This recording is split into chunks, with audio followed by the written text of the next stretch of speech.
Hello and welcome back to Intimate Encounters. You're here with Samantha. And Adam. And in today's episode, we're going to be talking about loneliness. Now, we've definitely all felt it sometimes. I guarantee.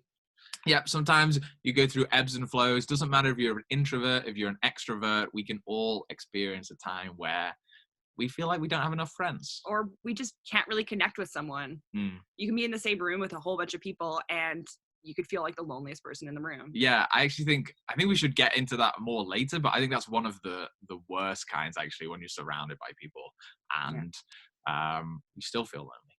So we think this is a really important topic. Definitely. And as a side note, we are recording from our new apartment. Ooh, and we got a new fancy little background. Yeah, unfortunately, we don't have the mountain anymore. No, because we're on the ground floor now. Yeah. But we do have a lovely living wall, but we can't show. But it's not this wall, but we can't show you that because the lighting and the sun. We're just tempting you here. We're just telling you things you can't see. No. But do stay tuned because we may be doing a little bit of a tour, courtesy of our guest today, because she really wants to have a little look-see at it, and maybe you guys would too. Yeah, you can see where all of this has been created. So yes, we are joined today by Becky, who I don't think we've never met in real life. We met on Zoom chats. I did meet Becky last summer. I was here for a week and just happened to have a little convo with her, and we stayed in touch via Facebook. And she's ready to talk with us. She's joining us here from Tokyo. So we'll pass it over to you, Becky. Can you just introduce yourself? Tell us a fun fact and why you want to be on the show. Sure. Well, I saw you guys in a Zoom meeting last week for Co-working Bonsko, and we connected about your show. And I have a podcast called The School of Travels with an S. And I've been doing that about 2 years, and I started it when I was in Bonsko. I've also been to Bonsko twice, and I really love that beautiful mountain community. I can't wait to go back. And I also have been a nomad since 2017 and have now been to about 63 countries. So, yeah. Wow, that's a lot. That is a lot, and that's a very specific number to come after the word about. So I'm impressed. I'm impressed. It's on a spreadsheet. I haven't looked at it now because it makes me sad to look at right now. Anyway, person, Becky, who, when I say what time is it, will you say it's about 18 minutes past, or you know? It depends if I want to check my phone or not. Hey man, I do the same thing. No, I know. It's approximately 13:13 and 46 seconds. Okay, approximately. You seem to be an exact man. I've just met you, but yeah. Amazing. So that's me. I've learned a lot from travel, so I decided, like you guys, to do a show about it. Yeah, that's amazing. I didn't realize you started your podcast when you were in Bansko as well. My first interview's with Ube, actually. Cool. Ube, who we just had on the show yesterday. We did. Talking about First. If you haven't seen that, check that out. It's an amazing episode. Okay, well, let's get started. I think then, since we're already talking about travel, I think something people can feel they're very likely to get lonely. They feel they are very likely to get lonely if they travel solo. I know I travel solo. Sam does. I've done an extensive amount of solo travel. Do you as well, Becky? Yes. Also a whole lot of solo travel. Cool. Yeah. Well, then I think a cool place to start then might be, how do we combat loneliness when solo traveling? Yeah. I think a great place to start is where you decide to stay when you're solo traveling. And there are a lot more options now, but I still don't mind staying in hostels from time to time. And especially like the secret is maybe getting that private room in a hostel so you get the best of both worlds. Oh, for sure. But I found also that it depends on the hostel that you go to. So trying to find those ones with a good community, similar to co-working spaces that have a good community, or something that's already a little bit established, so it's easier to kind of get your foot in the door. You don't have to have as much pressure. You instantly feel welcomed. Yeah, if they've got, I think you can find that by looking at reviews and things, or especially if you're on if you're traveling a well-trodden path, doing kind of a classic route through South America or Southeast Asia or something, especially if you're in a hostel, you're going to find so many people who are probably similar to you. They're probably traveling on their own. They wanna meet new people. Mhm. So yeah, hostel, either in a private room or in a bunk, just start talking to people. It's super easy. I totally agree about the reviews. And there's so many people that mention like that I felt completely welcome, or it's just like a family, and that's what you're looking for. For sure. I was actually recently though in Puerto Escondido, and I felt like it was very difficult to have community there and to meet people. And it's because I was staying there a little bit more long term. So that made it a bit more difficult. And they had one co-working space, which was a Selena, which is the shittest. Yeah. We've actually had really bad experiences with Selena. Two horrible experiences for me. Yeah. We lived together in Medellin, and we both went to Selena co-working space, and it seemed amazing on the front. It's all done up nicely. That it's attached to a hostel. It looks lovely. But just nobody talks to each other. Yeah. And anytime you did talk to someone, they would kind of look at you like you were an alien. Yeah. And like, why are you talking to us? Yeah. I stayed in 2 Selenas actually, in Playa del Carmen and also Cancun, and I know what you're talking about. It's very glossy and beautiful on the surface, but underneath, the customer service and even the cleaning isn't going that well, I find. So. Yeah, no, definitely. Oh, that's a shame. I was hoping that it was just a one-off when we were in Medellin, but I guess not. So. Yeah, sometimes then I think it's not necessarily your fault. Sometimes you can be doing everything right, and if you're in the wrong environment, then maybe you might just be in the wrong environment. And I think then the best thing to do in that situation, try it for a bit, and if it's not working, then there will be environments where you can find people, definitely. Yeah. One thing that always. Mm-hmm. One thing that Adam and I did when we were living in Medellin, because we didn't make like any friends when we were there, we were very lonely. We were together, but we were very lonely in terms of other people. Yeah. And we went on a lot of trips. And anytime that we went on like a day trip we went to Guatapé and Jardín, and wow, it was night and day. There were just so many people that actually wanted to talk and get to know us and had similar interests. So it was just getting away that made it a lot easier. That's a really good point, actually. One I hadn't thought of before, but yeah, you're totally right. Once we started traveling, okay. So we're talking about solo travel, right? But we were actually living in Medellin. I actually stayed there for 6 months. You were just there for 2, right? Mm-hmm. And yeah, when we were in the city, kind of living city life, it was definitely harder. But once you actually start traveling and start moving, you then kind of catch up with all these other people who are doing it as well. And they're all super open. I'm actually wondering what it's like in Tokyo, because it's a huge city. It must be difficult to meet people, and I don't know. Yes and no. I would give the same advice for any city that you're living in. So the Japanese tend to be, as you know, quite serious on the, like a blank face, and they're not going to show you your emotions immediately. But there's so many activities going on here, so many groups you can get involved with, whether it's like language club, so you're swapping Japanese and English and you start meeting people that way. I love doing improv here. Right now, we're not doing it because of social distancing, but there's English-speaking improv groups, so that was a big thing. There's also, do you know Hash House Harriers? No. Nope. Okay, so that, I didn't know it either until a few years ago. It's a running club that meets up around the world, and I would actually love to start one in Bansko, maybe if I get there this summer. But it's like, well, it's hard to explain it shortly. You basically, one person sets a path with chalk on the ground, and then everybody meets up, starts together, puts their bags down, runs and follows the chalk. And when you see the marks, you like yell on, which is like go straight, or on right, go to the right. And everybody's running like a pack of dogs together. And you fall back, you start walking. It doesn't matter. But at the end, you end up in the same place you started, and you start drinking all together. So the hashtag, the like slogan is that they're drinkers with a running problem. That sounds like right up my alley. I think I might have to start it. So then when you come to Bansko, we can just start going. It's fine.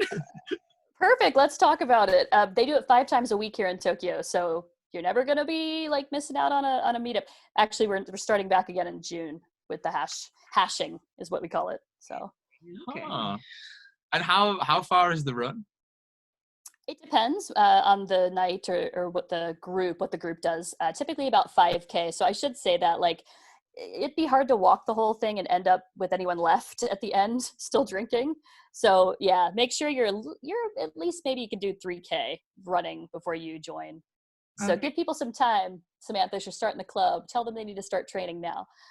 Well, I was thinking of just doing maybe like a square block and then ending right back where we were after about 100 meters. I don't know. Maybe You that's can do that. You can do that too. There's actually like sometimes people will write beer stop, and you'll like go into someone's house that's prepared all these little cups of beer, and you just sit there and you have a beer in their house, and then you keep going on the trail. It's so much fun. This would Wow. be super easy to do in Bansko. So easy. So easy. Oh, that's amazing. Yeah. That's such a cool little thing. Yeah. And yeah, I think I would go down so well. Like 100 meters, or you prepare, you go and warm up, you're in your running gear, and you run around a block for 100 meters. And then just start Get drinking, and just start heavily drinking. I don't think. This is legendary, guys. Some people will meet up and do a whole weekend of hashing in like remote location. And they'll do it naked running. So Oh there wow. you are. It's a whole community. Gosh. And you get a hash name. So like your sixth time you go, they ask you all these like, kind of Inuit like sexual questions, let's say, to get an idea about you. And then they put you, like they send you away and they all deliberate on what your hash name is going to be. And so, then they come back, they bring you back, they reveal your hash name, and forevermore, you're not Becky anymore. You're the hash name that they give you, and it's fantastic. Oh, come on. Tell Come me your hash on! name.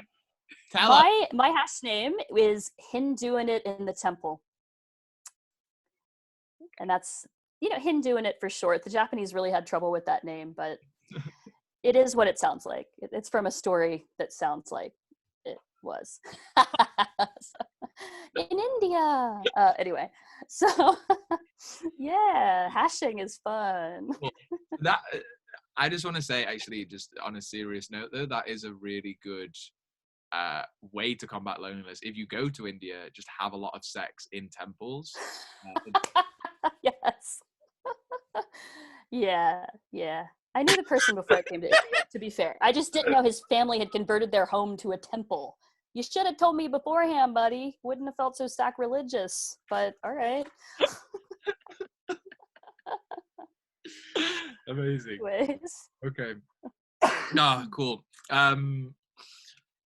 Okay, what were we talking about? Oh, yeah, events. Going to events. Yeah, I wanted to say this in terms of loneliness, in that you are in control, right? If it's up to you to go out and find friends. One thing that kind of annoys me sometimes is if for example, you live in Berlin, right, Sam, and you have all these friends, and you meet people who already live there, and they suddenly have, or they always have this group of friends that they're always meeting and they're always going out and they're always doing this, and you arrive and you don't have any of that. I think part of starting it up is you have to start actively building it. You have to start going out and meeting people, getting people's Facebooks, getting people's numbers, asking if you want to meet up, because it's not really going to happen any other way, other than, I think, if you just sit at home on your own, you're just going to stay lonely, right? Yeah, for sure. But it's hard, though. I mean, even for me, I went out all the time in Berlin, and I do have friends there. But that took a while to get friends there. So I wanted to put this with a disclaimer, because it sounds like, to me, when you're saying this, is that it's just super easy. It's not super easy. And it's hard to find the right people. And that's one of my biggest things, is that I can meet tons and tons and tons and tons of people at these events and these places, but finding the people that I connect with, that I give a shit about. Like, look at you were in Medellin for 6 months and you didn't meet anybody that you connected with, except for Angie. That was my girlfriend when I was there. She was great. Well done, Adam. We like her. We like you. But it's very difficult, and I think that it's almost sounding sometimes when we're talking here that it is easy, and it's not. Yeah, and you can feel lonely, and that's totally valid. That's it. I would say one thing that helps with that is go to an event or look for an activity in a place you are that is already something you're into. I was trying to like run more and more and more. I was training for a marathon. So I was like, I've got to run anyway. Let me look this up. And that's where it started. So you really bond. You have that common ground already. So I think one thing that can actually be difficult is, so yeah, I agree. It can be really difficult. Thinking back to Medellin, one thing I really enjoy doing in the UK is like going out to clubs and bars and meeting people that way. And one thing that was so difficult about Colombia is that the culture there is very different. So in America, people go out to meet other people. They're open. Everyone obviously speaks English, which is important for us. Whereas in Medellin, people go out with their group of friends. Usually, they're less open to meeting other people. They sit usually in that group. English isn't as well spoken there. So yeah, especially if you're trying. This is one thing with solo travel. If you're trying to interact with the locals, that could sometimes be pretty difficult if you don't speak the language. definitely. I think one hack for that is like, well, I love food. I saw one of your shows and I know you guys love food too. If you go to a big city like Medellin, one of my hacks is that go on a food tour the first night that you're there. So you have instant friends to have dinner with. And you start drilling the tour guide about where do you go to eat? Where do like the locals like, you know, what do they do for their, like, what do they do for fun? Where should I go to meet local people? And they'll be happy to help you. And then you know about all the best food places from day one because you ask him for the answers. So That's great. That's clever. I really like that, actually. Yeah. I think I definitely want to do that. This is another thing as well in terms of, so depending on the city you're in, it will attract different levels of kind of people. So I think we're talking about Medellin a lot because we were both pretty lonely there. One issue is that it's quite a transitive city. So if you're in a place where most people you meet are backpackers and are there for maybe max a week, that's really difficult. And if you're trying to live there, I think it can take a really long time. Yeah, that's not even really advice or anything, but I guess it's just the truth that, yeah, it can be really, yeah, it really depends what you're doing. So a little hack like that, going on the food tour, trying to meet people. Yeah, you have to make it a priority. Otherwise, yeah, it can really eat you up. Last summer, I lived in Barcelona. Mm-hmm. And one of my hacks for getting a lot of friends there was just hacking my network. So as soon as I said I'm in Barcelona on Facebook, and a bunch of people messaged me saying, hey, I have friends here, meet them. And I ended up having like 60 friends by the end of the summer because I just got to hack through all of these other people. So it was like, just cut through and good to go. So that's brilliant. Yeah. Friend network. Yeah. That you already have. Yeah. Yeah. I don't know if you guys have heard or been on the Nomad Cruise before. Mm-hmm. I've heard of it. They're not doing cruises right now, as you might imagine. They're probably not for the rest of the year. But when I joined once, the most recent one they had, and I was told that it works that way for Nomad Cruise too. As soon as you're on it, you just get on the Nomad Cruise page, any city you're in, and there's probably someone who lives there or has friends who live there. So it's similar to Wi-Fi Tribe. It's something that I'm a part of, and they have a Slack group, and anytime that I'm in a new city, I'll say, hey, is anyone in Mexico City? I ended up meeting a few people in Mexico City through this, and definitely a good way to combat loneliness as well. It's just having a tribe of similar interests, because they're all digital nomads, they're all doing their own thing, and we're all kind of in the same boat. So yeah, they're both such great ideas that I wasn't aware of, because I think you hear a lot of is go to these meetups or couch surfing events and things, but it can be quite random, those. But if you post on Facebook, I am here, does anyone know anyone?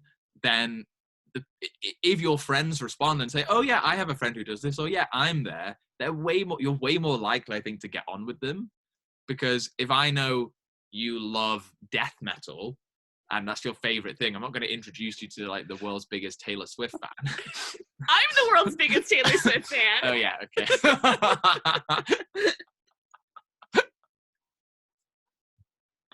So yeah, it can grow. I think is the point there. It can keep on going, and every friend you make, people want to help people. People want to introduce people. Two other things I found to be really successful. One is pub quizzes. I love pub quizzes, first of all, but then they're always happening like every week or once a month in these cities in so many different bars. So I've done this before. I've walked in alone, knowing nobody, and I just asked, "Can I join your team?" And I'm still friends with some of those people from that night. So Nice. Yeah, so the problem with me is I don't like trivia because I'm bad at it. My brain doesn't store this knowledge, and so I always get the worst score, and they're like, "You're useless. I don't want to be friends with you. You are bad at quizzes." But what if the category was Taylor Swift? I would still fail. I would fail miserably. Oh, what about Name That Tune? I'm terrible at Name That Tune. That's always like one category of every pub quiz, and I just like drop the pen. Like, go ahead, guys. I was good up till now. Not given that skill. Like, I'm pretty sure there was a question about Canada, and they're like, "You're the only Canadian on the team. You have to know this." I was just like, "No, sorry. Get out of here." I want to be. I want to find here, Sam. I remember we did a pub quiz, and the answer was Ontario, and I remember that. That's a part of Canada. But that was once, I will admit. That's the only memory I have. And nobody really believed me. It is true. It's true. They're like, "Are you sure?" And I'm like, "I actually do know this one." Well, Sam, you can always be the quiz master. Then you do not have the problem of not knowing anything, and they're still grateful that you organized something. Although I've learned there's a lot of old British men that heckle you when it happens. I found those in Bonsko last summer when we did a pub quiz. I didn't know they lived there, and I'm like, wow, there's some really hardcore pub quizzers in this Bonsko town. It kind of creeps me out a bit, which is why I just avoid the whole shenanigan altogether. To each their own. There's something out there for everybody. What the other thing I was thinking is open mic nights. I went to one in Chiang Mai, and I just like walked out with friends. It was just, in between songs, you can start chatting and you're drinking more and more. And it feels like a more friendly environment than a club sometimes. So it's, I like that too. And they're in every city as well. So. One thing that I really like about Berlin is they have this on every Monday. I don't know if it's happening anymore. I'm sure it is. They have the box hop. So they have this this karaoke bar with a main stage, but then they have a whole bunch of different sized boxes. And normally they are private reservations, but on Mondays they open up to everyone. So you can just go to each box and listen to other people and mingle with different groups. And you just listen for the karaoke that you want. Wow. That's so cool. I've never done that. Yeah. Need to get back to Berlin. Yeah. Like there are some cities that just make it so easy. Right? Like that, like there's just so many cool people there already organizing cool things. Just get yourself along. Yeah. And that just sounds amazing. And like you're encouraged to go to the clubs by yourself in Berlin because you're more likely to get in because they're like, "You're cool. Get on in here. Skip the line. You have a group of friends? Fuck off. You're not getting in the club tonight. You got to make friends here." Wow. Yeah. Truth. I love that because I have to admit, I think I was afraid of going to clubs in Berlin if I was going to be there alone. Like, oh, it's going to be way too in. Like, I'm going to not be able to speak to anybody. That is one thing that I haven't been to a club by myself, actually. So I have to challenge myself for that. Well, one of the positives about going to a club in Berlin is everyone is off their tits on drugs. So they're all super happy. Great. That sounds great. Yeah. No, we won't go into drug stories. I'm going to drugstores. Cool. So yeah, it's difficult to feel lonely on drugs. I was like, this is about combating loneliness, Adam. This is true. This is true. I mean, actually, mushrooms are definitely medicinal. Yeah. And whenever I've had a bout of depression in the past, if I've done a bit of mushrooms, I'm feeling awesome for 6 months after. So highly recommend that. Yeah. I definitely bonded very closely with people that, I finally had mushroom shakes, and the people always had the mushroom, and anybody in the room, we were pretty good friends by the end of that night. So shared happiness. That's a way to bond. Definitely. Laughter. Though, yeah, on that note, though, on a deeper level, I would say that mushrooms kind of, the benefits of that is it allows you to kind of work on yourself and release your inhibitions and all that. So actually making sure that my point is, if you can be happy on your own, I think it will, and be okay with yourself and like love the life that you're living, and you think, yeah, like I'm glad that I go to the gym, I'm glad I'm doing this traveling, I'm happy with my work, all of that added together will make you feel less lonely, because you'll be happier and more comfortable being on your own. But then paradoxically, you'll be able to make friends easier because you're comfortable with yourself, and therefore you can connect with people better as well. And one other thing that I think is also especially relevant in these trying times we're in is one way that I definitely combat loneliness is through social media, through calling people.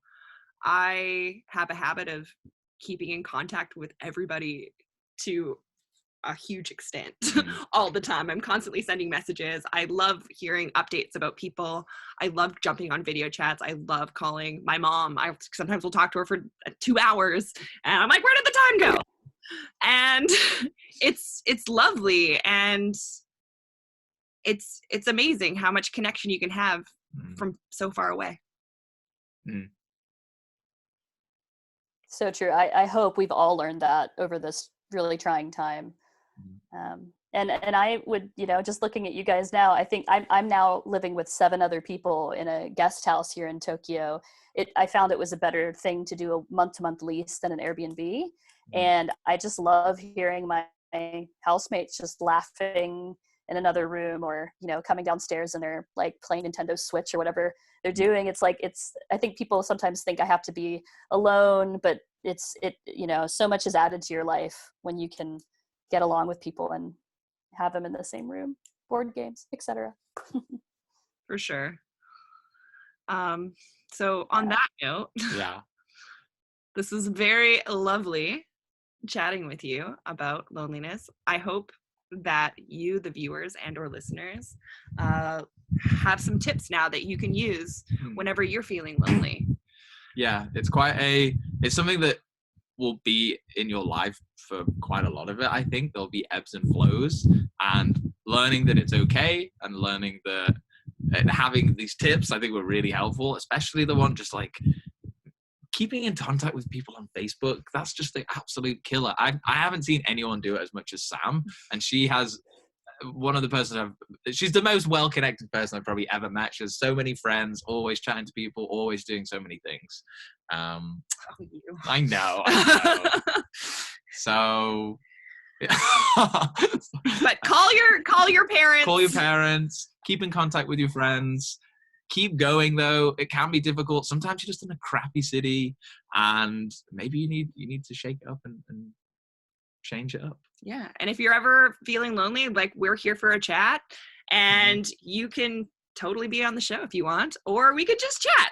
So feel free to drop us a DM on our Facebook page if you're ever feeling lonely, or if you just want to chat about anything. Yeah. And on that note, thank you so much for watching. If you liked it, please subscribe, please like, and share. And share, and tell your friends, and tell your friends' friends, and tell your friends' friends' friends, because we want to get this out there. Yes. And we want our message to be heard, and we want to have more conversations and keep it going from there. So we'll see you next time. Thank you so much. Bye. Bye.